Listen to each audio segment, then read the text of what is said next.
Yeah, good, good. How was the traffic? Bad, I understand. Yeah, so it was a portion about halfway up where we were at a standstill. We made it. Well done, well done. Parachute roll through the door. Can't be bad. Good, Josie. We all good?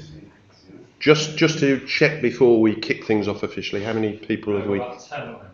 10 online. Okay, good. Well, hello to everyone online. It's always slightly strange when you do these hybrid things, but welcome to the 2025 Volleyball England AGM, my 8th AGM and my final AGM. So there's a certain sadness that I shall be departing after today's. Well, that's sadness on my part. I'm sure there's glee and parties going on elsewhere, but yeah, it's good to see everybody, and a massive thank you for everybody taking the time to travel up here on Saturday.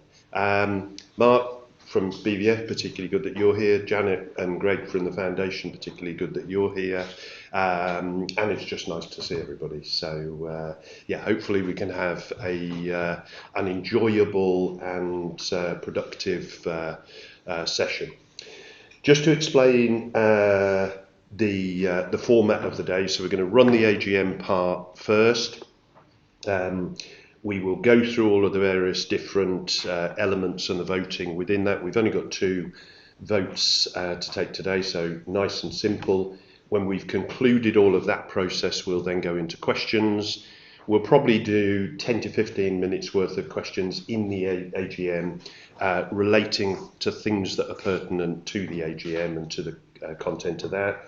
What we'll then do is we'll close the feed to let people who are online go off, and then we'll just have general discussion probably for another half an hour after that.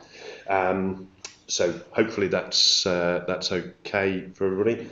I'll probably say some more words at the end, but just really to start off with some big thanks. We've got the board nearly in totality here today. It's probably a good job that not all turned up because we haven't got a table big enough. So it's good that we fitted on. I'd just personally like to thank all of the board members for their incredible efforts over the last year. We've had a really consistent board, we've had a really committed board, and I'm hugely grateful for that because it's made our work easy. The hub staff, we've got a few of the hub staff here today, but just to kick things off, I'd really like to say a massive thank you to the hub staff because, again, as a relatively sort of small governing body, I believe we've got a group of people who punch massively above their weight and do a fantastic job. And, you know, I get the privilege of witnessing just how much these people do and how well they do it. So from me, from the rest of the board, thank you to the hub staff. Really appreciate that.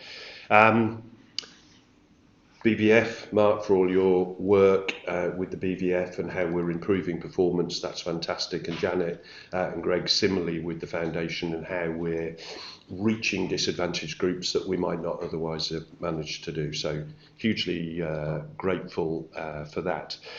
Agatha, we've been reminiscing. We spent 8 years. Poor old Agatha has had to take the minutes from board meetings for 8 years and still keeps coming back, hoping one day she'll understand what I'm talking about.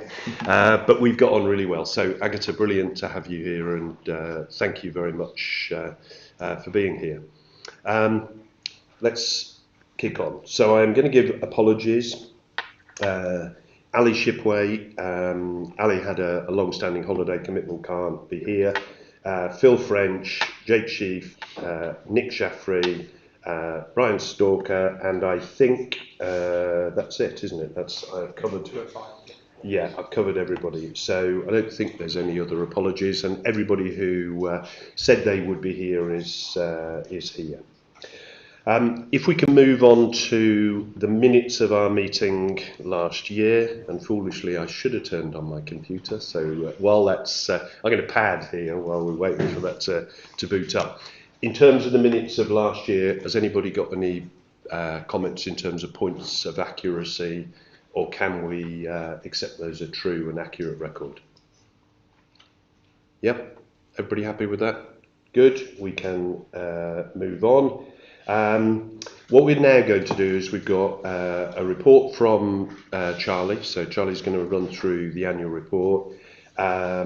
We will then get Kevin to do a video recording in terms of the finances. And then what we might do at that point is just take some clarification questions. We'll keep those quite short after that. And then we will go into the other areas of the agenda. At the end of all of that, we'll go back into an open dialogue for 10-15 minutes. Okay, everybody happy with that? Good. Charlie, over to you. Yeah, thank you, Adam. I'm under strict instructions here not to do any overly gushing thank yous and for all of the support that Adam and Simon, who is also leading the board today, but just on behalf of myself, Gwyn and the Hub staff, just a huge thank you to you both. So I said I wasn't going to, but I am. So there we go. I am going to assume everyone has seen the annual report and has read through it, but I am going to tease out a number of key points from it. But before I do so, it's really important that firstly I say a huge thank you. And I do this in a really sincere way. This is not out of something that's transactional or hollow in any way, shape or form. The achievements over the 24-25 period for the sport is an achievement for the sport. This is not all Volleyball England. This has been contributed by hundreds and thousands of people across the volleyball community, and I put a selection of images up there just to depict some of those key areas and highlights, I guess, from the last 12 months that we're all incredibly proud of. I also want to just mirror what Adam said, and a huge thank you to Mark, the British Volleyball Federation, for the partnership, the collaboration, the same with the foundation. And it would be remiss of me not to also thank Sport England, and in particular FIVB, who have become really, really close friends, partners and supporters of the development of volleyball in England, which I will touch on as we go through the next few slides. So yeah, just to pick up on some key points from what I totally believe is a really landmark year for the sport. I'm going to break this down into 4 areas, as you can see here on the slide. So we'll go through engagement and exposure, income diversification, impact presence, and international presence and impact, and sport professionalisation. All of these elements are linked to the game plan strategy and will depict quite clearly how we've made progress over the last 12 months. So I'm not going to go through every single area on this. The slides will be disseminated afterwards, but I just want to pick out a couple of key points around engagement and exposure. So firstly, and maybe this is more me because I am a big fan of history, but I want to touch upon the Heritage Project that has sprung into life over the last 12 months. So this is our way of immortalising the sport's history, those people, events, competitions that have helped steer the sport through ups, downs and arounds. And the very small but dedicated Heritage Project group that we have done a lot of work over the last 12 months, including coming to the office and sitting upstairs and digitalising assets. So yeah, Ron Richards, Ian Cooper, Jeff Allen, I'm going to forget someone, Simon Turner, Barbara Totterdale and Richard, thank you for your contributions. Really enjoyed your 2-part podcast as well that you did with Luke. We probably needed you for a part 3, 4, 5 and 6 just to even scratch the surface, but thank you for that, it was really insightful. The other point I will point out about engagement and exposure is our continued surge when it comes to online engagement.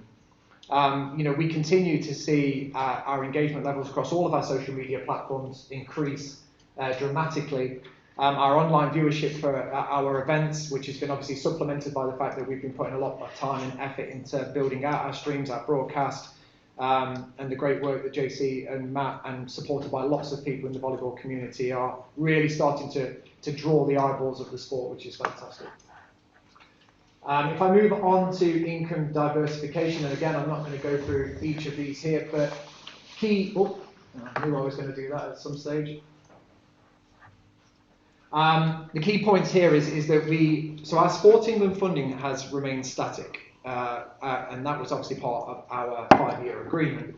But positively, our reliance on Sport England income has continued to come down. So during the 24-25 year, this is down to 35%. And what we've been able to do over and above that is increase our commercial endeavours have started to pay off, and our reinvestable funds that we can get into the sport so that we can drive more development work. This is a continued theme that will go into 25-26 as well, as I will point out in a couple of moments. The other key point, and I think this is really important that we make this, we delivered 6 international events during the 24-25 year. And we delivered 6 international events, not only on budget, but in many senses we made slight surpluses on those as well. So we've done that in a really measured way. I've got to give a huge amount of credit to Rob Payne and the comps and events team. We've pushed them pretty hard over the last year, but they've stood up to every challenge, and taking on events like Queen and King of the Court at short notice, supported by Mark and Side Out Beach Volleyball Club and AFK, Action for Kids, the charitable partner. Mark, you know how much work we had to do in a very short space of time, but I'd like to think we pulled off something very special for the sport there.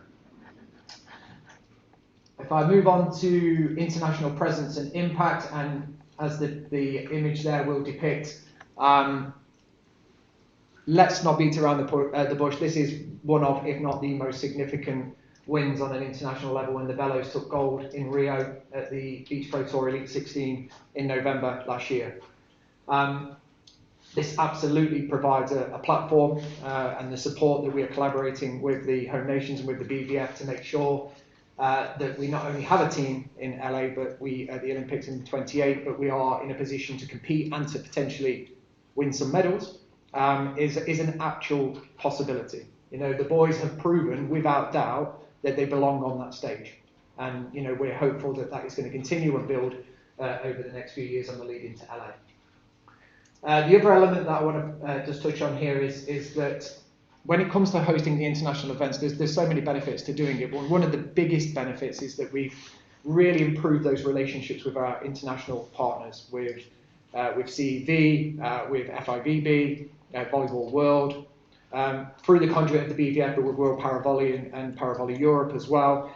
And we are really starting to be seen now as a nation that is not only able to deliver these tournaments, but they can do it in a very sustainable way, and we're getting approvals now to deliver events for future years. So not that it's confirmed at the minute, but we have put our intention in to continue hosting the NEBSA beach senior and junior tournaments because of the success we saw last year in Bridlington and a few weeks ago.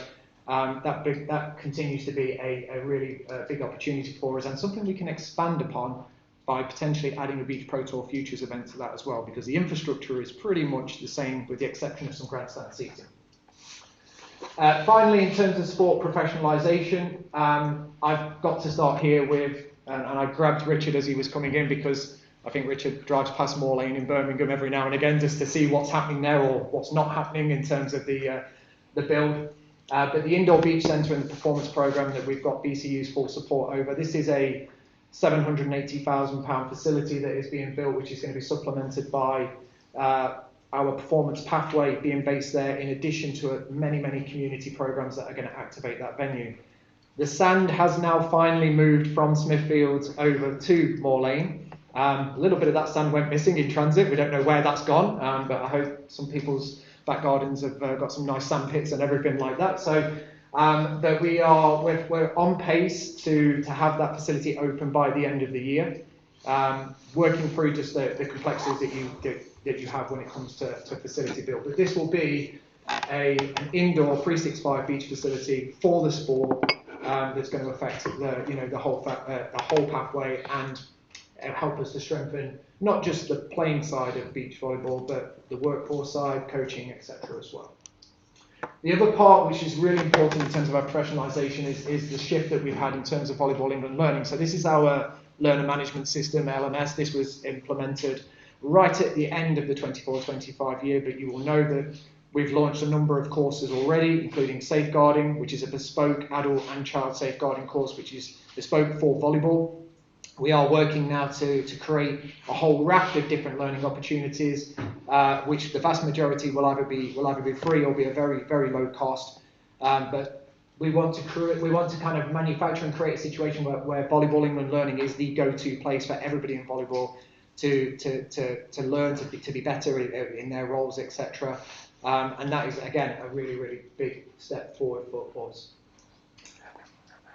I believe that's it for the 24-25 year. Now again, I've broken this down into each of the sections, and I'm not gonna go through each of them here, but I really do want to pinpoint, what we're getting into for the 25-26 year, and I'll just do kind of one from each.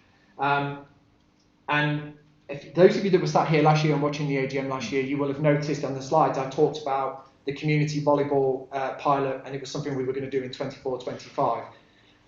That didn't happen in this year, and it wasn't deprioritised for any other reason other than we wanted to really spend time understanding Sport England and place-based funding opportunities, because that's where we believe there's a huge opportunity with that community volleyball project aligned with the foundation, and trying to tap into this vast amount of support that Sport England has put into place-based approach. From an income diversification point of view, it's no secret that we're looking to move the Super League on constantly. We're very fortunate that we have JC, who is very eager to move it along as well, and very capable at that. We are looking at OTT platforms in terms of taking our streaming and our broadcast to the next level. And our commercial working group will be meeting very soon to look at those options and to kind of start to think about, well, what does the next steps look like from that perspective. In terms of international presence, we absolutely are going to continue to push, as I've said, with the international events. But the National Beach Performance Programme is a big part of our work. So with Kirk Pittman as our Beach Performance Director, we are going to very soon be recruiting to a head coach role, who will help to drive the programme there in Birmingham. And really positively, and I want to make this point, but there's a lot of our senior athletes on the beach that are supporting this concept, and have already indicated that they're going to relocate to Birmingham because they want to be around this facility, they want to be around this development.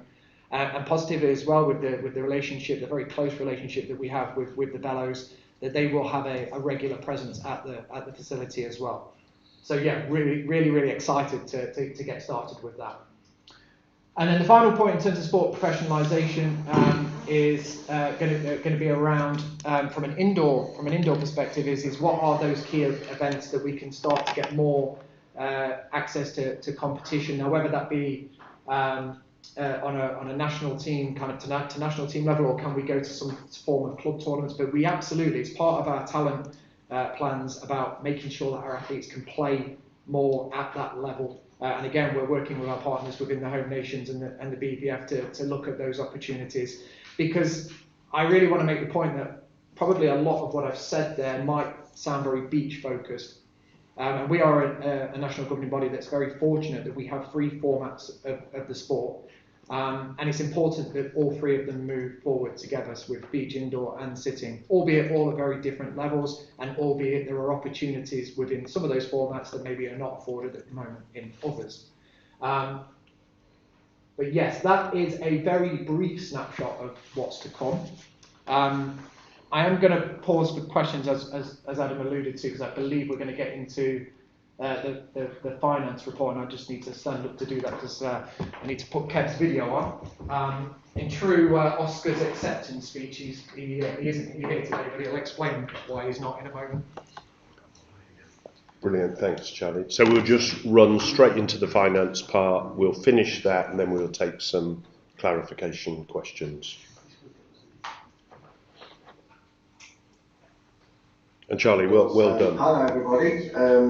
So I can't be with you today for the AGM. Hello everybody.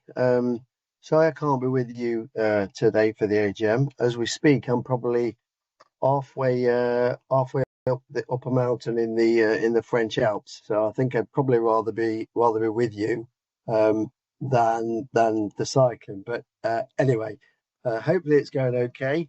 We're up to the management accounts, and as I said in the finance report, this year 24-25 has been one of continued progress in finance for volleyball. We predicted, if we go to the numbers, we predicted that we would make a loss of 34,000. That was the budget, to invest 34,000. We actually invested 23, so we did 11k better than we budgeted to do. If we look at where that came from, total revenue was 1.8 million in the year, which was nearly 10,000 above budget, and 187,000, which is 11.5% up on the previous year. So that's a strong revenue position. Costs were also up based on that and some events that took place. If you look at where that sort of growth came from, Volleyball for Life, revenue of 688, they actually generated a surplus of 212 against the budget of 138, so they were up 73. Dies was up, courses, coaching was up, and officiating was up, so strong area altogether. There was also some expenses in that area that, when we knew that some of our finance, governance and compliance costs were going to be higher, we held back on. So that's why some of that is stronger than the budget. Get, Keep, Grow, another strong area. Revenue 136k, which is 27 in terms of the surplus, 28k above budget. Memberships was up, and also the Hebrew conference. And again, in that area, there were some expenses that we, in terms of regions and counties, that we chose not to spend to cover some of the head office costs, particularly rent and rates. In terms of an ACE service, the commercial area has been down all year. It improved towards the end of the year.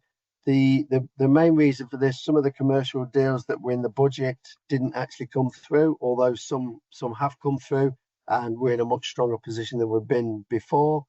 And the store, in terms of cost, didn't perform as well as we'd liked and as well as we'd put in the budget. In terms of competitions, 440k, massive increase on previous year. 3 major tournaments that took place, and against their sort of surplus 175, 16, nearly 17k better than was in the forecast. MVL was very strong, another good year, and also some of the tournaments.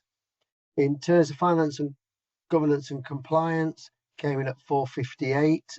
Expenses were 1 million, so we lost 558 in that area. This is where all the salaries are, so we do we budget to make a loss in this area, but it actually came in 70k worse than budget.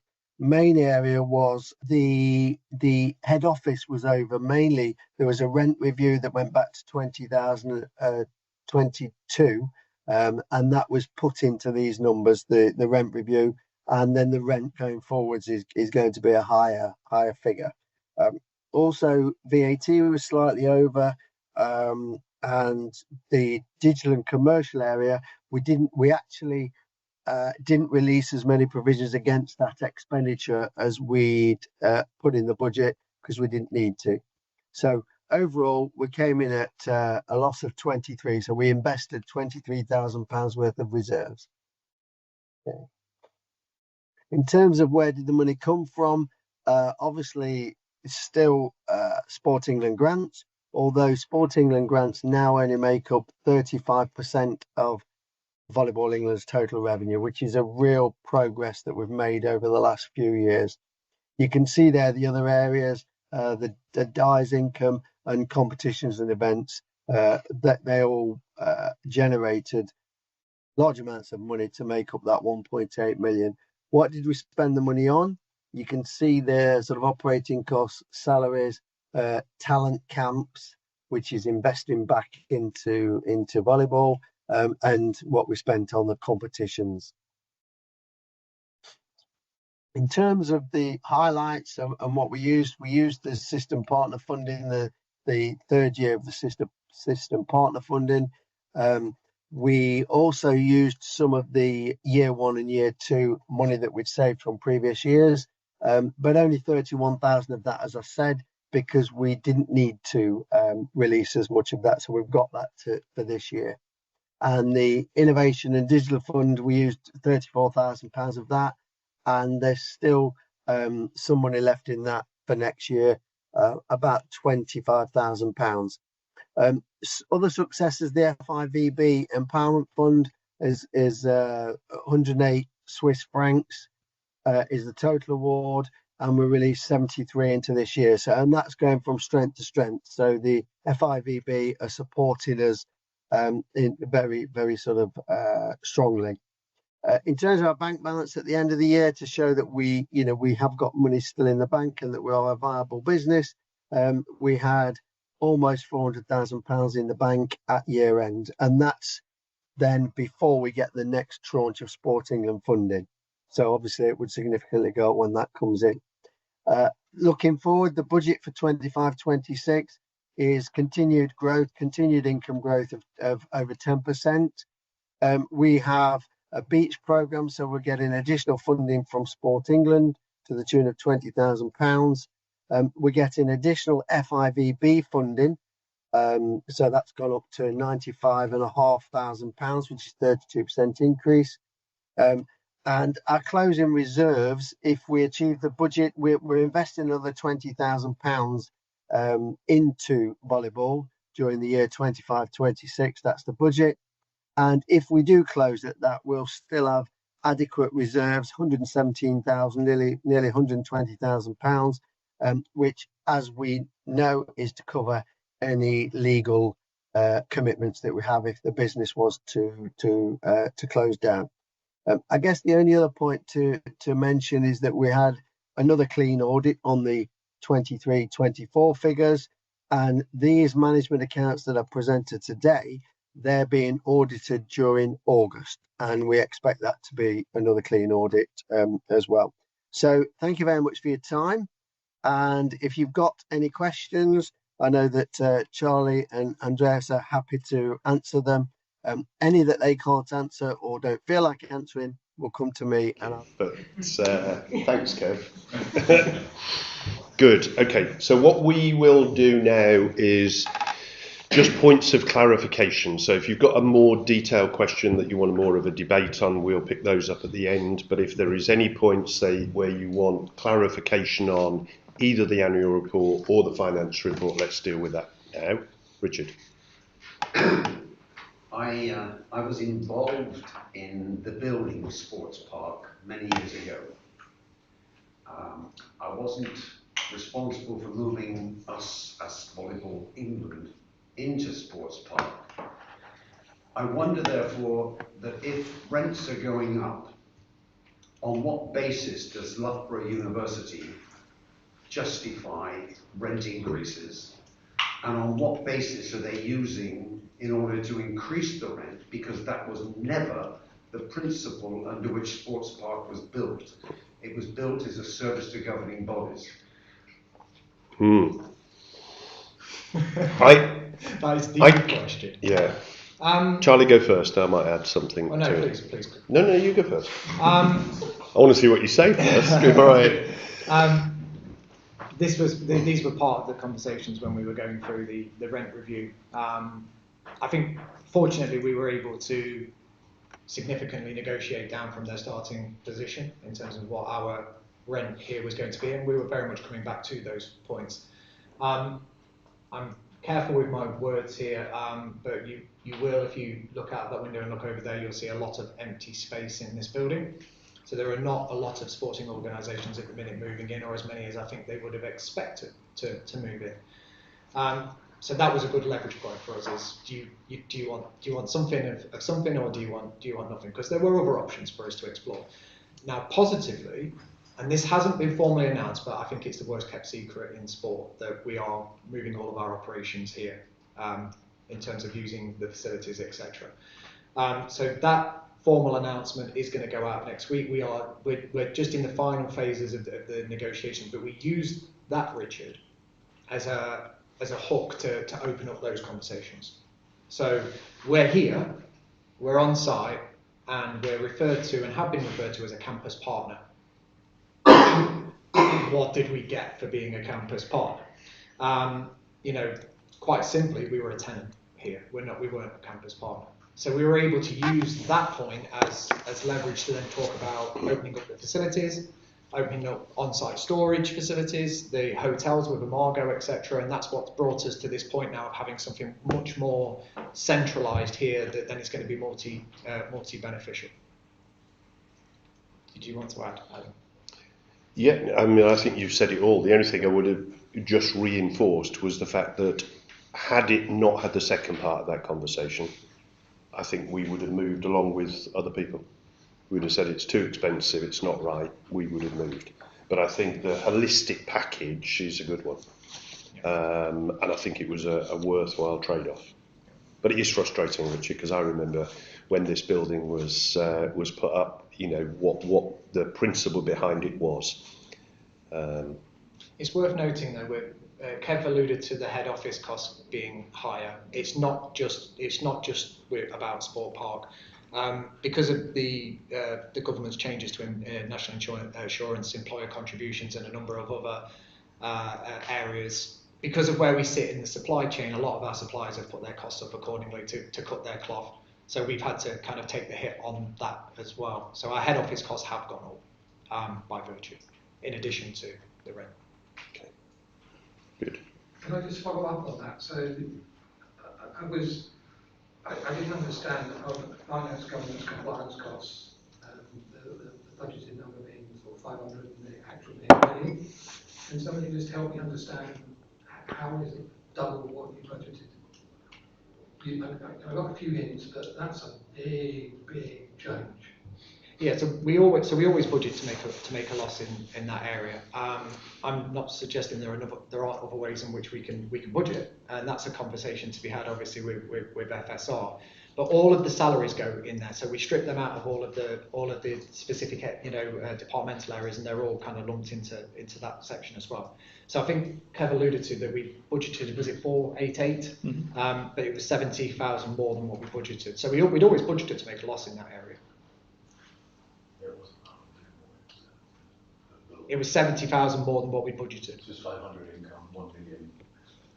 Okay, so you budgeted to make $500,000 loss in that area? Yes. Yes. Okay, so that somehow that's still not clear to me as I keep reading it. So okay. Maybe that is an FSR conversation that says, yeah, if you budget a figure, normal practice is to budget the figure you're expecting, not to budget to make a loss.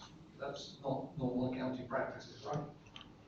No, we did budget to make a loss in that area because we were expecting to make a loss in that area, as we also expect to make losses in other areas and wins in others. At the end, we balance that out and at the end of the budget, and that's why we also our final budget was also to make a loss, because we were deploying our reserve from last year into this year.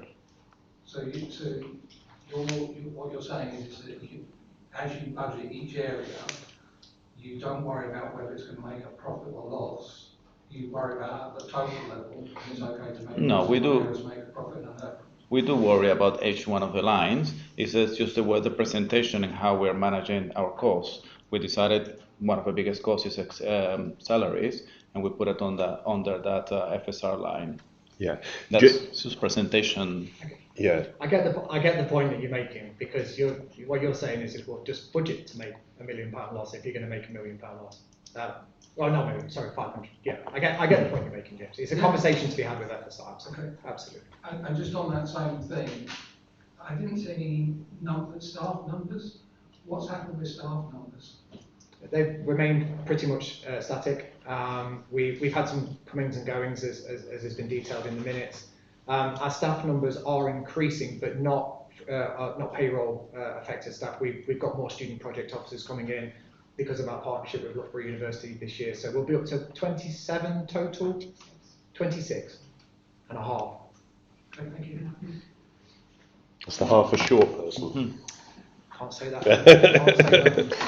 Good. Okay. Any other? Oh, Janet. Yeah, please. I mean, that's great. But what I tried to do when we were looking at slides that you were showing about the around the report to pick out where the county and associations and the regional associations fitting with this. And we are two chairs of county associations, and I couldn't really pick it out. I think the online learning platform is great. If, as you say, it's going to be free, that would be great. But I couldn't really pick out anything else there that was supporting grassroots county associations or the regions. Yeah, I think, and Gwen, you might, so if people can hear a different voice, you may want to come in. Yeah, I mean, so that would fit under the Get Keep Grow area of game plan, and you know the work we do around the club development, the governance, and those stuff. So that's where that work fits. But we've got good governance within our county associations. We don't feel there's anything else coming that will support us. I'm sorry, I'm saying we, James. You're not saying that. Yeah, I mean, I've attended a number of the bubble workshops, yeah, and haven't been able to pick up anything that said, "Oh wow, this is brilliant." So one of my questions for later was, how much are we paying for bubble? It doesn't seem to be giving us a great deal of value. Maybe that's because I've been in the sport too long and know this stuff. But you know, is that something that's actually measured and looked at? Has people evaluating that and deciding that that's still a good thing to do? Yeah, so I mean, by standard. Don't have to answer No, that. because I think it's, you know, let's tackle it now. I think in terms of the regions and counties support, yes, the communities of practice have continued to operate, and we've been light on numbers at each of those, and I knew that's what you would probably refer to. To come back to the Buddle investment, yeah, I mean, we do surveys after all of the train sessions in terms of their effectiveness, but I guess not to throw the question back to you, but we need to probably do a bit more work in terms of, well, okay, if that's not working, well, what do you need from us? What is it specific? And there is a project. Where's Jess at? Thank you. Do you want to come in, Jess, in terms of the region? Yeah. Yeah, not a problem. So we are working on that for our next year strategy. We will be approaching regions and counties to see what is needed, what else can we do to support you, because obviously, like yourselves, you are more experienced. There are some chairs where it does help, that you know there's things that they don't know. But I appreciate you guys, you've been in the sport a long time, it's not as useful, so that's why I want to speak with you, find out what can be of use over the next few years. So we will be coming out to survey that. If you've got anything, Janet, feel free to send it down. Community practice, I'm the most northern person in Lincolnshire that comes with the community practice. What are we doing proactively to engage anybody further north? Because that is a concern of mine. We're having these conversations on community practice, we're giving up times, and it just doesn't feel like, you know, it's broad enough for everybody to come and sit around that table and have that conversation. I agree, and look, I'm very quick to talk about the things I think are going really well, but I'm also equally going to say, could we do more in that area? Yeah, absolutely.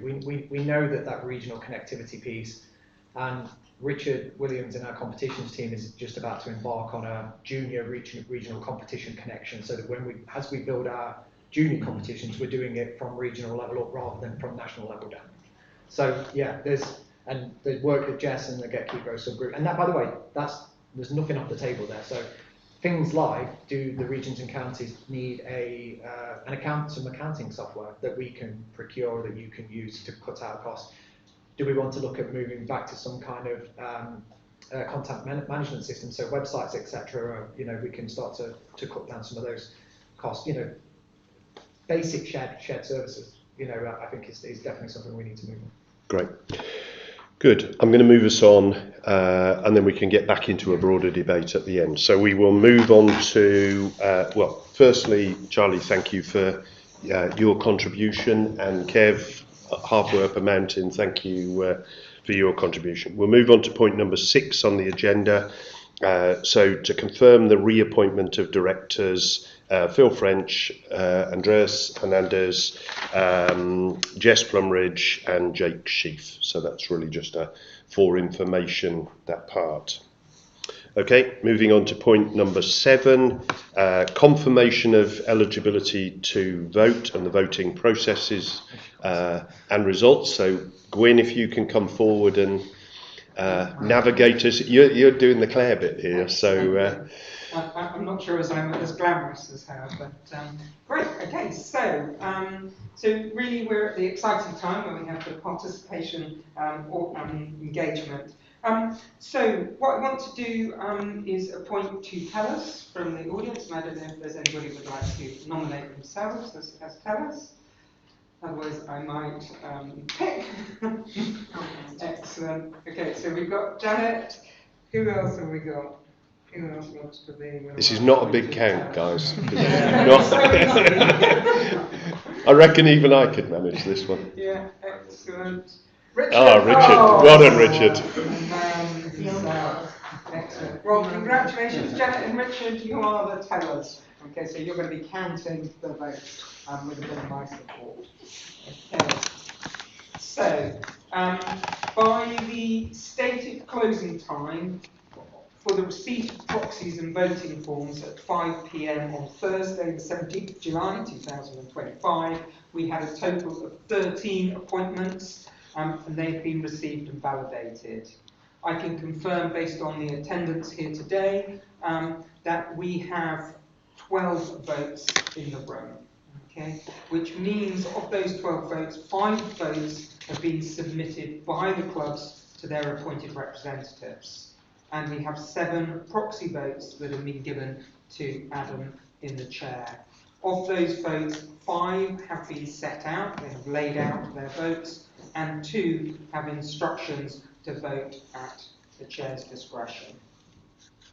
Today, we have 2 ordinary resolutions for which we need a simple majority to pass.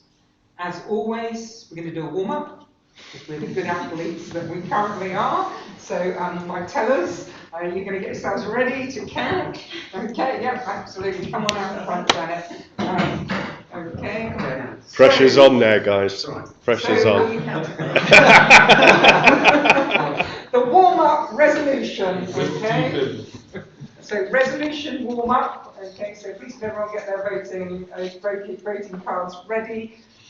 We have made up the resolution that the Lionesses will be winning the European Cup, okay?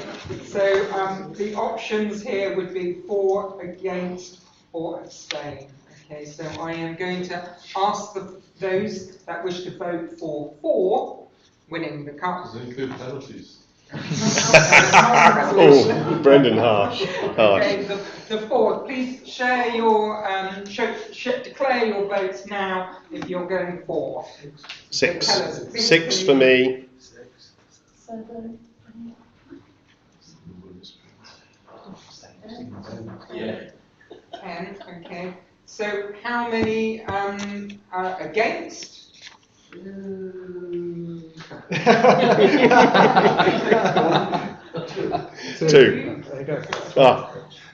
Our test 1. Our test was successful, okay, and no abstains. So there we have valid votes in the room, 12, and we passed with 100%, so we have a simple majority. So they will win. They're going to win. Yeah. Fantastic. Okay.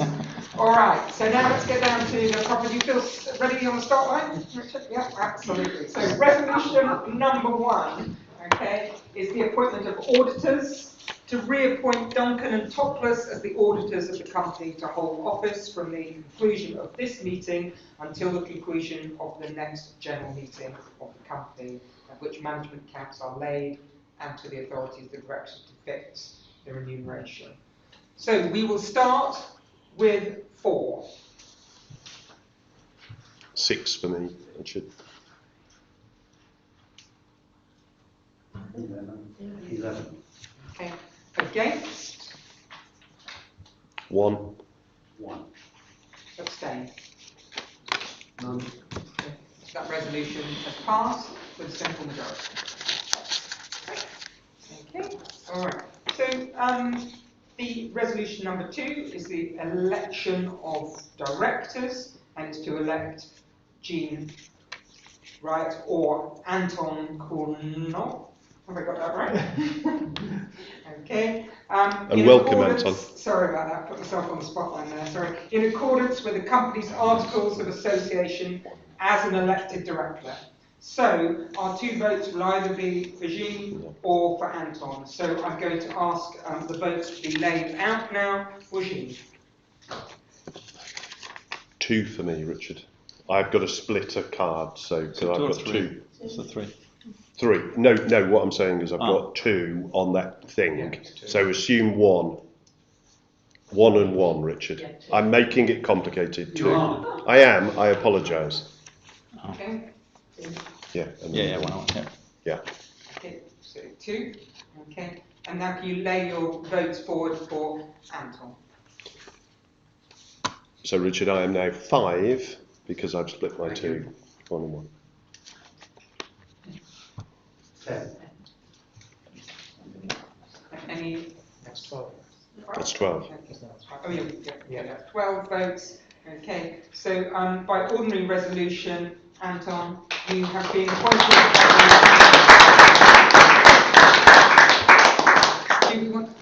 Yeah, I mean, just Anton, officially welcome to the board. So, and congratulations.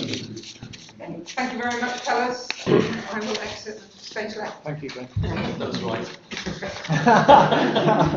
I would just like to say, Anton, great news that you're joining us on the board. That's fantastic. But Jenny was equally a fantastic candidate as well, and I think it is. Charlie and I have discussed a lot how difficult in national governing bodies at the moment to get board representation. I've chatted to Sport England and UK Sport, and there is a significant drop off in the number of people applying for board roles. Because I think it is just progressively seen as a hard thing to do and to commit to. And therefore, everybody who shows an interest in Volleyball England, I think we need to say a massive thank you, because you've got to put yourself forward. Unfortunately, we can only have one of two great candidates. But Jenny, if you're listening, a big thank you for putting yourself forward. Great. Good. Okay. So we have concluded all of the votes from the AGM. We've concluded all of the major business of the AGM. We will now give ourselves 11 minutes, so we'll go till 12:30 in terms of general questions.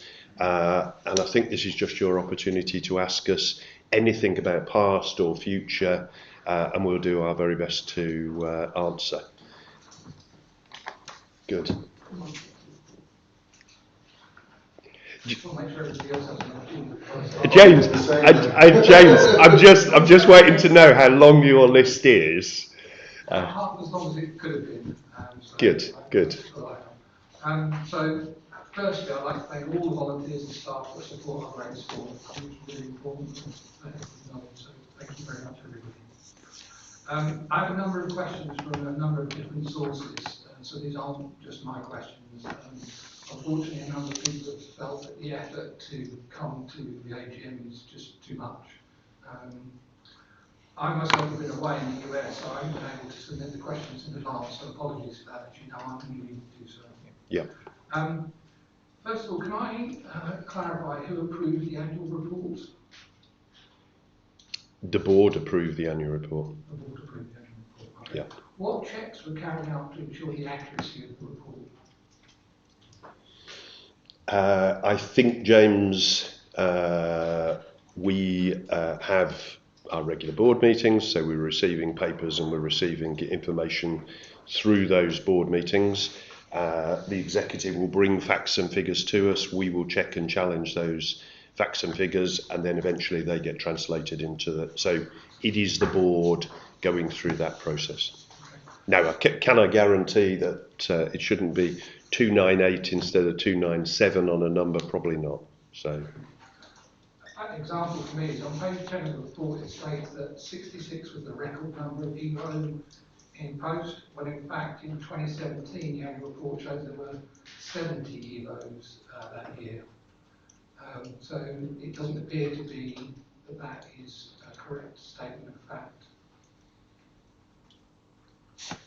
If that's the observation, then there are two reports, James, so I can't really comment on that. No comment at all? Not going to correct it? Yeah, I mean, we can absolutely fact check, obviously. Yeah, we'll do a fact check. Yeah. It's quite simple. If you just Google EVO annual report, it's there in black and white, the figures are there. Just on the competitions working group, can you tell me how many times the transformational subgroup of the competitions working group has met? Johnny, can you? Do you have that to hand, Whit? I don't have it to hand. My understanding is that they met to develop the 5-year vision, and I'm not sure since that point whether or not what the next stage is. Okay. But they were definitely met related to that. Okay. So they met once this year, is that correct? I don't recall off the top of my head. Yeah. James, what might be helpful as well, obviously this is you asking questions, but you're asking questions on behalf of other people. If you're happy to share, it'd be good to know who you're asking questions on behalf of. I think it would just be helpful, James, if you could. So yeah, it would be helpful. I think in the process that you stated on the board that any questions submitted would be anonymised. So I've decided that I will keep these questions anonymised. Okay. As you yourself have said, Yeah. No, if that's what you'd like to do, that's fine. Can you comment on what the reactions of the Super League teams were to a full 25% of teams being relegated each season? When you were asking them to make significant investments, also what was their reaction to the approximately 60% increase in fees for next season? What was the reaction? Yeah. Split. And you would expect it to be, because when it comes to promotion and relegation, I think we were very much kind of left in a bit of a quandary of you're going to have certain benefits over here, and the pros and cons were almost level. We discussed it with Simon and the NA service subgroup as well, and we felt that the decision to kind of go to have two up, two down was the relevant one because of the Division 1 and because of the fact that we didn't want to at that point move to a situation where we were almost creating a divide or stunting kind of the ability for teams to come through the NBL structure who aspire to be in the Super League. But what was the reaction? That was the question. It was mixed. Of course it was. As was the response when we discussed putting up the fees. We believe that the increase to the fees is a logical step in the right direction in terms of where we're trying to take the professionalism of the Super League, the investment that we continue to make on multiple fronts, and I guess the increase in the fees in its totality is still a very small contribution towards the overall costs in line with the game plan strategy. So again, to come back to the question, mix.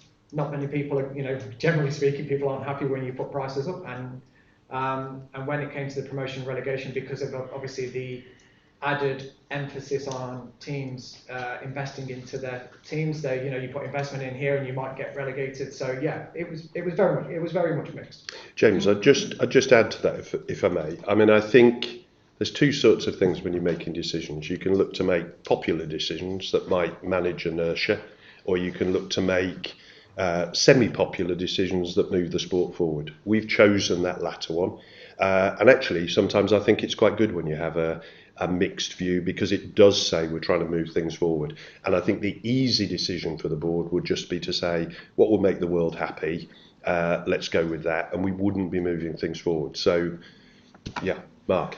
You want to add to that? Yeah.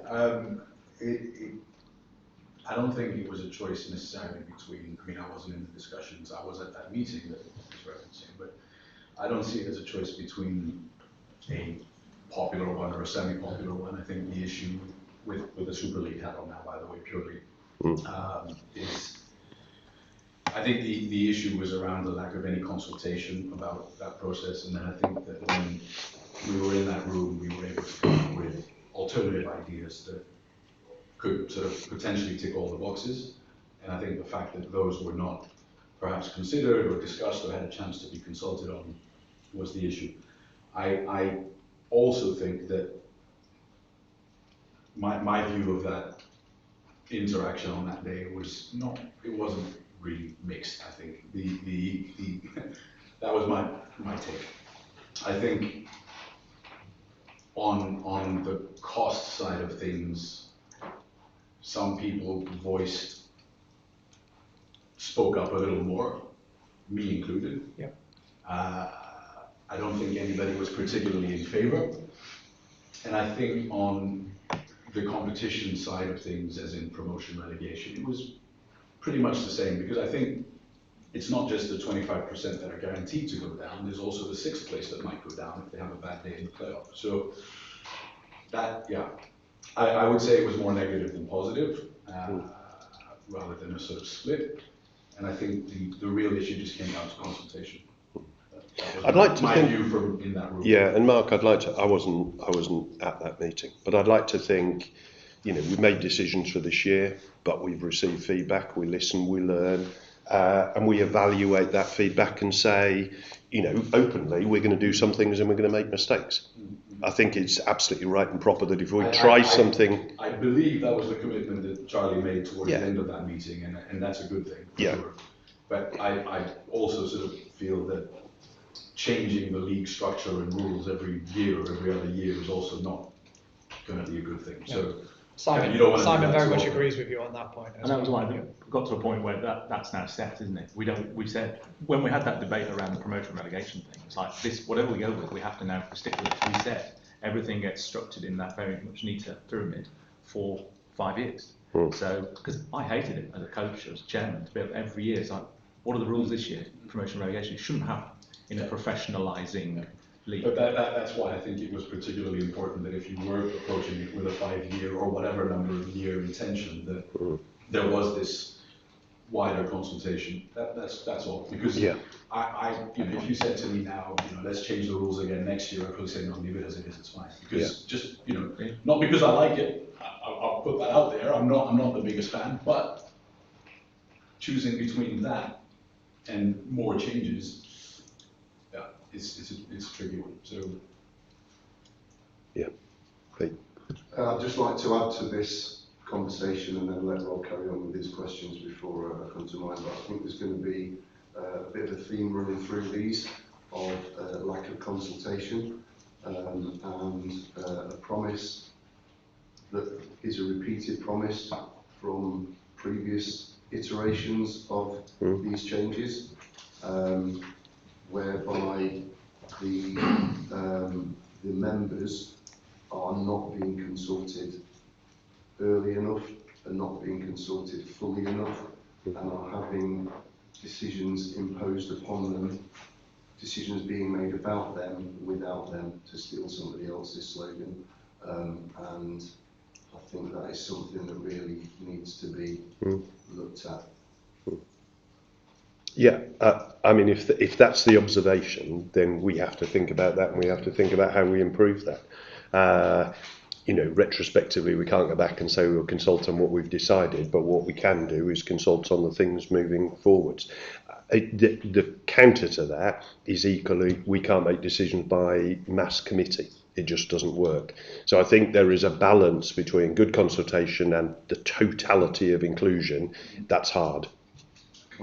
Yeah, please do. As Mark said, and sorry if I'm stealing your thunder, there wasn't, the Super League teams in that room didn't agree at all, from what I'm picking up. I wasn't obviously in that room, but from what I'm picking up, there was no agreement whatsoever on what was being decided, and it's been imposed without any consultation at all. Okay. And I think, while in principle what you're saying is not wrong, you're not going to go consult with thousands of people or whatever, but just the fact that we all got into that room and we agreed that this is a partnership and we're going to build this thing together, that suggests that that partnership process didn't have to start from that day on. It could have started a few weeks or months before. That's really the thing. I think that it where some of us, at least, I'll speak for myself then, where I took issue perhaps, but I think some others in the room too, was that there wasn't a sort of an option to look back and change it, and sort of it was said, look, decision's been made, it's set in concrete, I think the words were, when, yes, you don't want to change the format every year, but the season hadn't started yet. There was still time to change it. I think if there really was a desire to make a change, we still had enough time. That was in early May. So I think the feeling was that there's still a bit of time. We could do it. There's been changes made much closer to the season. So I think in summary to this point, we live and learn. And if we can improve that consultation, and if we can have that more open debate with members earlier on, with the caveat that we have to manage that process and it can't be so massively expansive that we can't move things forward. And occasionally we might consult and still make an unpopular decision. That's what the board is here for and here to do. I can't make that commitment because I'm not going to be the chair. I hope the rest of the board sitting here would accept that commitment that we'll do more consultation moving forward. Okay, James, back to you.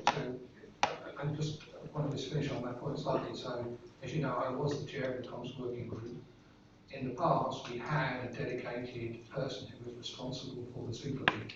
The decision was made to remove that person.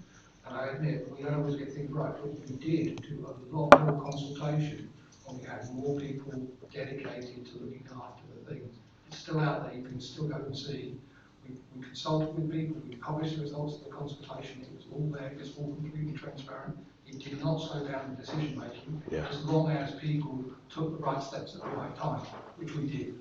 So I would really urge you to think long and hard about how do you learn the lessons from the past and actually pick that stuff up and continue. And I think, James, without elongating this point, this is my 8th AGM, and in every single one of those AGMs, I've heard issues about consultation and issues about, so I think we need to learn from the past, but I think we also need to think about the future. We need to listen to the members, and that's the whole purpose of the AGM, and we need to make decisions based on that. We can't always hark back to the past and say it was better.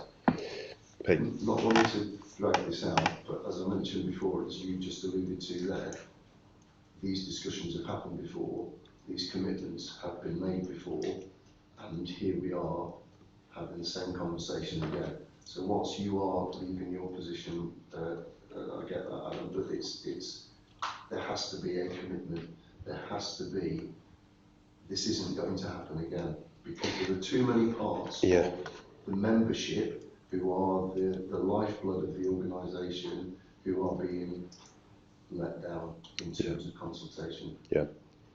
Pete, and again, I'm not absolving my responsibility, by the way. Until we close all of this meeting, I'm still the chair. So I don't want to sort of have slopey shoulders sitting in this meeting. That would be wrong. My belief is over the last 8 years, we've done a hell of a lot of consultation. Have we always done the right consultation at the right point in time on the right topics? Probably not. We probably missed a few things. And that is the bit. I think we need to look at what are the really big issues that we're looking at next year and think, are we targeting that consultation? Maybe we spent lots of times consulting on things that were less emotive and people were, relatively happy with what we were doing. I think it's probably consistency as well, because it's if you think about some of the processes we've been through, the MVL 5-year plan was put out to open consultation for a period of time, and feedback was so it's probably more of a consistency piece. But to Pete, to your point, is there a commitment to review that? Absolutely. Good. Okay, James, are you still? Yeah. Sorry, that's anybody else? No. We're getting through the list. So. Okay. The Curie deal. Can you confirm that all players, staff, volunteers, and contractors are paying for their new kit under the terms of the new deal, or is it only the referees? Sorry. What was your question again, James? Give the question again. The Curie deal. Yeah. Can you confirm that all staff, players, and volunteers and contractors are paying for their new kit under the terms of the new deal, or is it only the referees? No, it's not only the referees. So national team off-court apparel is being will be paid for by players and parents, as it has been previously. It's a very mixed deal in terms of how it's all put together. Are staff paying for their kit? No. Why not? Because staff are out in meetings every single day. They're in Sport Park. They're representing the brand every single day, and it's standard practice for your employer to provide, staff kit. That is pretty much a standard thing across every industry. So are not referees your representatives when they are on call. That's the rationale for making James, wouldn't it be a lovely situation? And I do, Pete, I understand where you're coming from with your point in terms of the referees, and James, I understand yours. It'd be a wonderful thing if Cookery, as part of this deal, said you've got endless VIK, everybody working, you can cascade free kit right the way through to the sport to everybody. Reality is the VIK in that deal isn't that big. So we have to prioritise, which means some people will get, some people will not get, and they'll have to purchase. We've made some decisions in terms of how far that VIK goes, and I think they're the right decisions. And I completely concur, with what Charlie's saying about staff.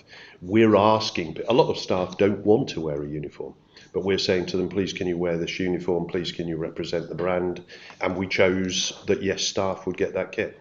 But it's also quite normal for staff to purchase their kit. Is it? Yes. I've never worked for an organisation that does that. They can then claim it back on their taxes and they buy their kit. These are not self-assessment staff, James. These are people, employees. They're not self-assessment people who can claim back tax. So all I would say is that at the moment there is another example to talk about consultation.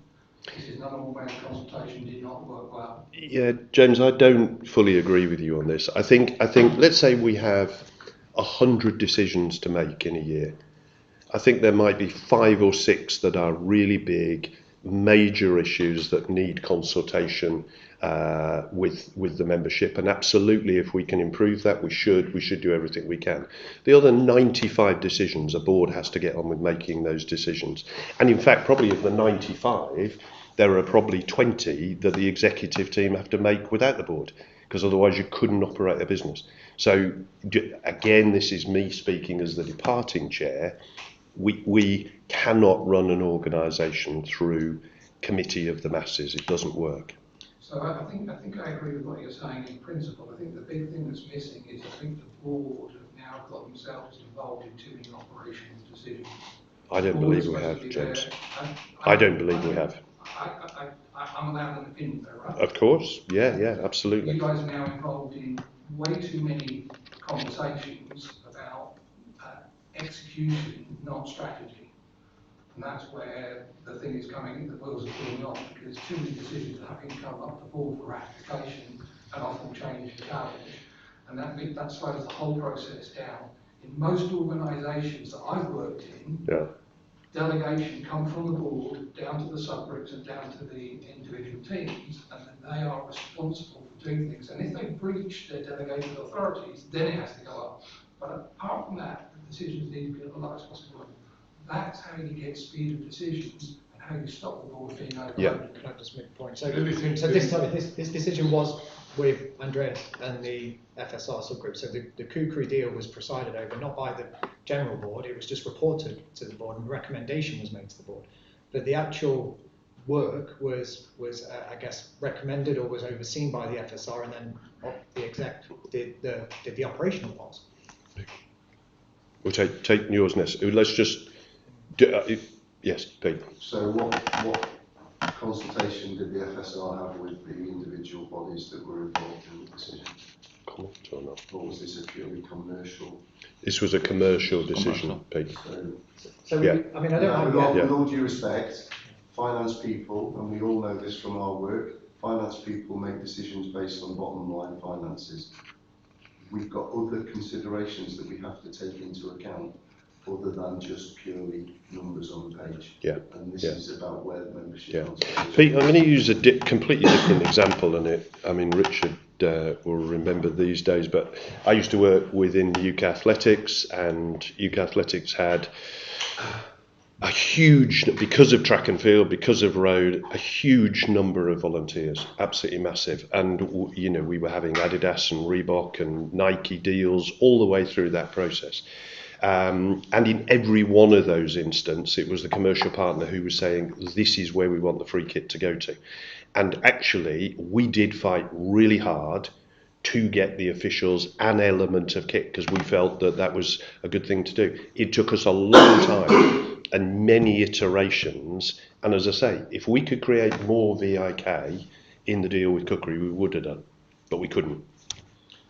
I think, I want to just come back to Pete's point in terms of maybe just a bit more openness about the process that we undertook with FSR. So it's not just about the bottom line figures when we do the tender comparison.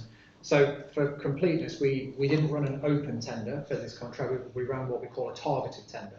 So that usually involves the existing providers and interested parties that have made approaches. So there were a number of different organisations that were approached, including the previous supplier of the officials apparel, Araya, who we were with previously, etc. All of those tenders came in.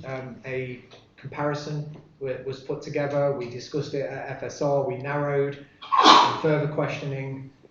Before then, a decision was made in terms of what was the best direction. Richard.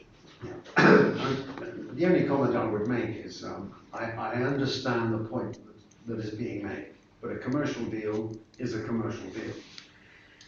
It may be that as the association wants, for example, referees to wear a particular kit, that the board may wish to consider what support it can give referees in the acquisition of that kit. I think that's a really good point, Richard. Yeah, really good point. And Pete, I do understand where you're coming from. Yeah. I do. This is a real being a volunteer and then having to purchase the right to be a volunteer. I understand it. I get it. There's a deeper part to my question later, but I'll let. Okay. So next one, Volley Store. I've had a number of questions around the Volley Store. In the accounts, as I've seen them, it says Volley Store income £58,299 and Volley Store cost of sales £58,295. Can you just help me to understand those figures? That doesn't seem to make any sense at all. That was on the draft accounts, to be fair, because I've seen those as well, and I think probably I made the comment that it came up from, that there was a discrepancy. There was about £7,000 suddenly appeared as extra profit on the accounts that were presented. Yeah, I think that's one of those questions that Kevin alluded to that we'll need to take away and get, rather than me trying to cobble a response now, because that wouldn't be appropriate. What I do know, as a matter of fact, is that the shop isn't losing money, so there's something not quite right. We know what our stock holding is, and just to give, again, people a bit of context around the shop, the reason why it didn't do as well, there was a number of reasons it didn't do as well as we expected, was we were working through not an issue, I'm not going to call it an issue, but a situation with Macassar in terms of how balls enter this market, who is selling those balls in this market, and then our competitiveness to sell them, essentially. Now we've been assured by Macassar that has been solved now, and I'm happy to let you all know that actually we are going to be running a V200W promotion very shortly as well. At a vastly reduced price to what you see on the shop, and after that promotional point, we are going to look at what our standard cost is for those balls to hopefully bring that down a little bit. Now that's in addition to the Kukri deal and the merchandise range, which we haven't even got into yet, which will be sold through Volley Store, and a number of other avenues in terms of improving the overall picture of Volley Store. But if we can put that question, and I'll liaise with Kev once he's off the mountain.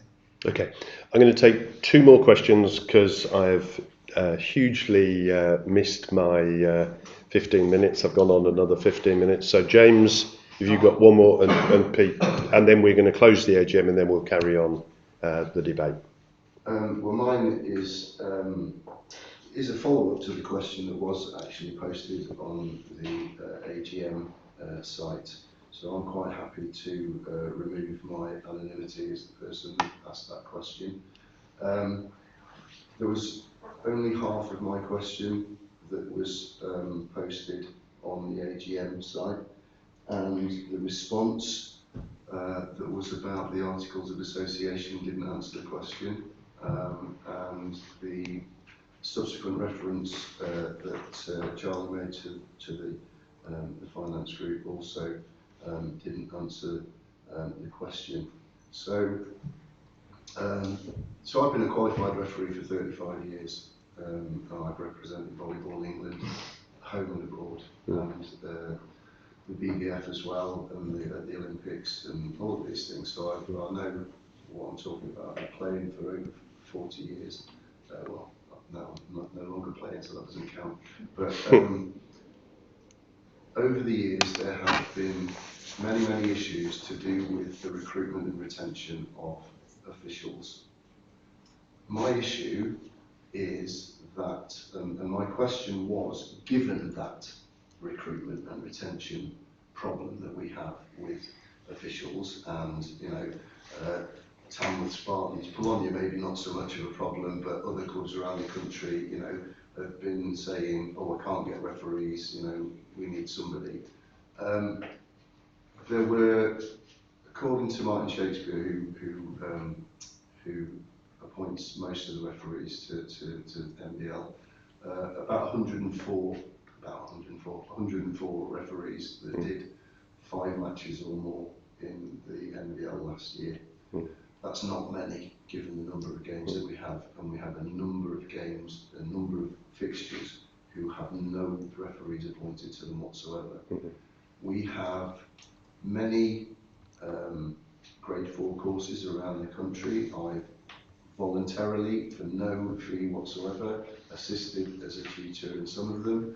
I was put on the list of referees who could be called upon to observe grade 4 referees up to grade 3. Was it 18 months or so ago? I forget now. In that time, even the 2 courses that I've done with Nottingham University and Nottingham Trent University, not one single graduate of those courses has got in touch with me to observe them in those things. So we've got issues of grade 4 referees going to the practical stages of refereeing. And so my question was really nothing to do with referees getting free kit. I mean, I've bought any number of referees' shirts over the years. When I started, we all had to wear completely white. And all we had to get was a badge that we got, I think, with our affiliation fee, and we had to put it on whatever polo shirt we wore. And since then, we've had lots of changes. This kind of, I'm going to call it a diktat, because that's essentially what it is, because it's not really considered the impact on the people that are affected by it. This decision to change the referee uniform completely. This is the first time there's been a change of shoe colour since the mid-80s, I believe. I happily display a pair of dark shoes, but I also have, as have lots of other referees, got shoes which we've expected. In the last 40 years, there's been no change. Now people are going to have to go and buy a different colour shoe. Some people have already bought shoes for next season. Some people have got shoes that they, like myself, that they expect to last for maybe a decade. The change to black, I've had no justification, no reasonable, no acceptable justification for why that has happened. Now, for full disclosure, some of you will know, some of you won't. I was part of the referees' uniform discussion group with Cookery, with Charlie and other members of staff in February. The decision had been made to go with Cookery in January, and as I pointed out, the board had that made clear to them in their board meeting on the 8th of February. So the decision had already been made to go with Cookery, a supplier who cannot provide within their core range some of the equipment that we asked for as referees. And so when it's come to this is what the new uniform is, half the things that we asked for as a group are not there. Now, I've had many email communications with Charlie in the intervening period. I've given lots and lots of feedback. The only draft of the uniform that the 3 of us who were involved in the process got, we were told is an example range. There are some shirt colours you can choose from, but the shirt and top colours were bright orange. The outerwear was black. We were told these are just example colours. When we went to Kettering, to the finals weekend, we were told these black pieces of clothing are just samples of the things that are available. They're just for sizing, they're just to look at quality. That was disingenuous, shall we say. I've got a better word I'd like to say, but I'm trying to be a bit kinder than that. There have been any number of people, so this has gone to social media within the referees thing, lots and lots of people will have seen this already. There's not been one person in the refereeing community that has said, oh yes, I think it's a really good idea to change to black clothing. Not one. Many of us have had, for many years, since probably 2000, navy coloured uniforms. Now there have been different versions of that. There's been Mikasa, there's been Irea, there's been whatever that last one was called. They've all been navy. Cookery provides the things that are being told to buy in black. Cookery provides in navy on their website. It's part of their core range. In the discussions that we had, in the one bit of feedback that we had, the three of us involved in that process as referees, all senior referees, I was probably the lowest grade, I was the lowest grade referee in that meeting, and I'm a grade 1 referee. The conversation was, subsequent to the release of the proofs, was don't change the colour from navy. And it was because we were concerned about the effect that finances and the financial commitment that existing referees would have to make. I'm not talking now about new referees. Existing referees would have to make to change completely good kit that had many years of life left in it. But also, given the confidentiality of the process, and I know you've probably had the view of what I've said before, but I'm going to repeat it for everybody. Due to the confidentiality of the process, there were people who still, up to the release of the current guidelines, were buying equipment and clothing for next season. So up until July, people were still buying white shoes or navy trousers, things that could be worn. Some people don't fit into the regular sizes of equipment. The real strange thing about the change to black is that actually, whilst it might be being, the mandate might be being postponed for a season for a number of people, there's been confusion because people can buy black equipment from anywhere. They've been told that. You don't have to have the cookery stuff, it can come from anywhere. So why is it changing to black? Nobody's justified it. It's not part of the cookery deal, it's just been done on a whim. Why are the shoes changing? Even if we wear black stuff, why are white shoes not okay when navy shoes could be, grey shoes could be, black shoes could be? Why are white shoes not okay, the ones that people have already? There's been no justification for why that's been done. And nobody in the refereeing community can say, oh, this is why it's been done and this is why it's a good idea. There's been suggestions that it's to do with professionalism, which I don't believe, because I don't think that the referees looked unprofessional in navy kit. Navy kit is available. A lot of us, and I say us because I am one of them, will have navy kit which has Volleyball England referee on it. That is going to be surely better than a plain pair of black trousers, which we could go to Asda and get 2 for £12 for.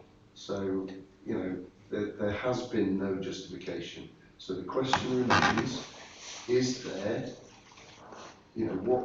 And I know the answer that was posted on the AGM questions was just about the remit and the part of the articles about commercial things. Yeah. Said nothing about the Pete, just I want to start with this because firstly, it's so much easier, isn't it, to talk about this in person than it is sometimes to exchange emails because I haven't had a response yet. no, to your official complaint you have. Yeah. But I think sitting and actually talking to you about it, I understand tenfold.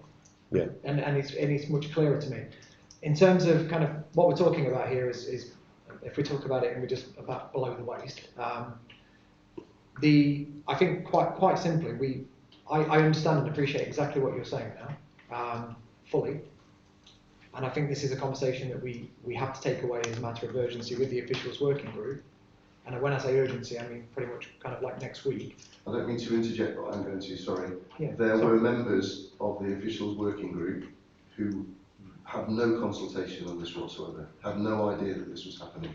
They didn't know. And that includes current and former international referees. It includes Glyn Archibald, who's the world organiser for sitting volleyball. It includes, many people, two of whom were part of the group that I was part of.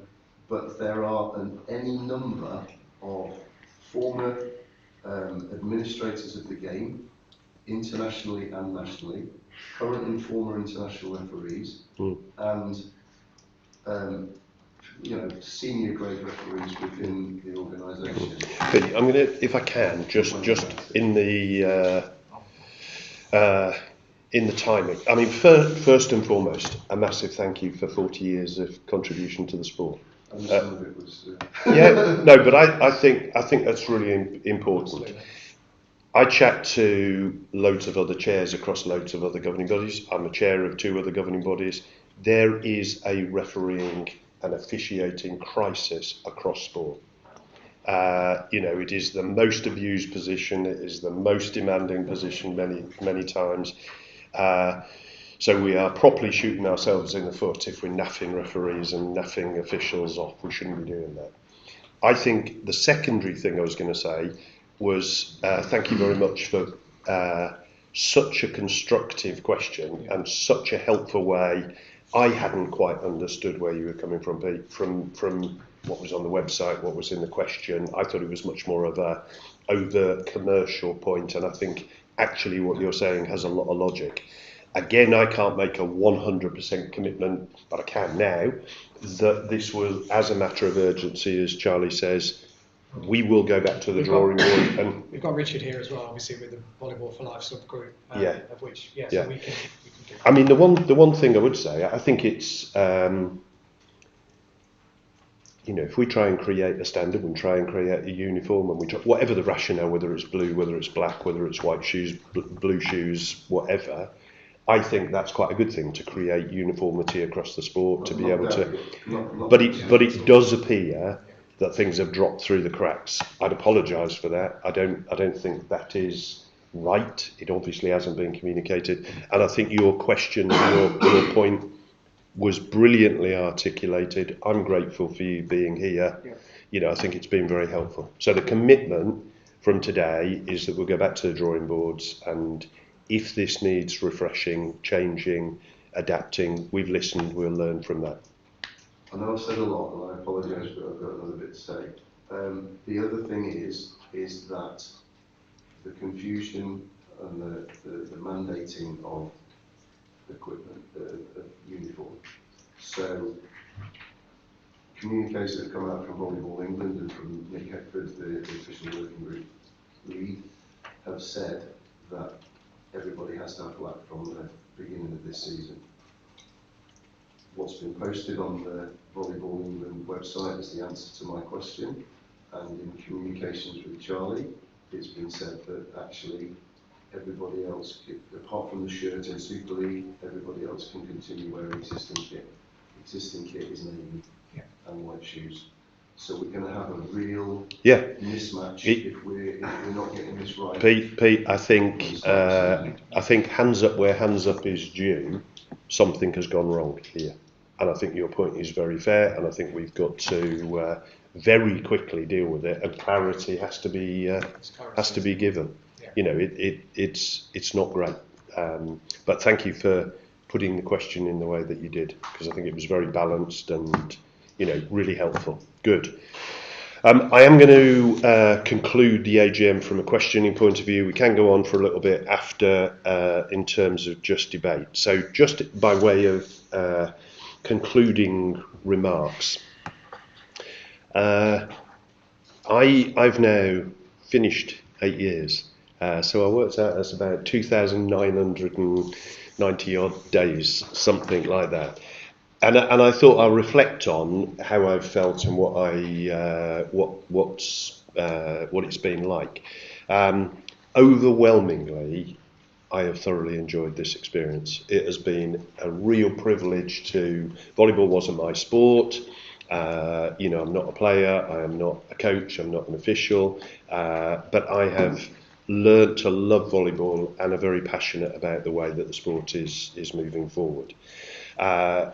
My second reflection was I had 4 amazing CEOs to work with. So Janet, we started the journey together 8 years ago, really tough time, you know, backs to the wall. We made real progress, and I'm hugely grateful for your input and your guidance. We then moved into Sue. We had all of the COVID challenges. We had to manage a sport in a very difficult time. Sue did an amazing job there.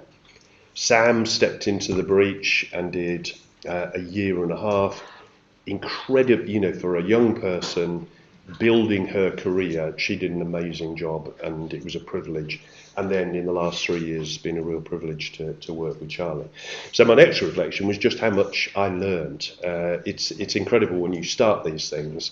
You think, yeah, I know how to chair a meeting, but actually you don't physically know what you're going to face and how you're going to deal with it. I made a commitment to myself that I said, incrementally, 8 years' time, have we improved things from the day that we started? Have we made things measurably better? I leave my role 8 years later thinking we have incrementally improved. We are in a better place than we were 8 years ago. Some people will disagree with me, I'm sure, but I fundamentally feel we have moved the sport forward. That's a massive amount to do with the board, it's a massive amount to do with the hub staff, but equally it's a massive amount to do with the membership and the people out there. So yeah, I will leave my 2,900 odd days with an overwhelming sense of pride, real sense of enjoyment. I will be an avid observer of what happens with volleyball moving forward. And I'm really hopeful. New chair comes in. We've got loads of super talented new board members. I almost wish I was the chair now, because I firmly believe the next 8 years is where the excitement lies. There's reinvestable cash. There's things that are starting to really move positively forward. And Janet, I remember those early days. We were thinking, are we going to survive? I mean, that was where we were. So, yeah, to conclude things, I just want to say a massive thank you. It's been a privilege to work with you all. So thank you. Good. And the AGM for 2025 is now closed. I am no longer the chair.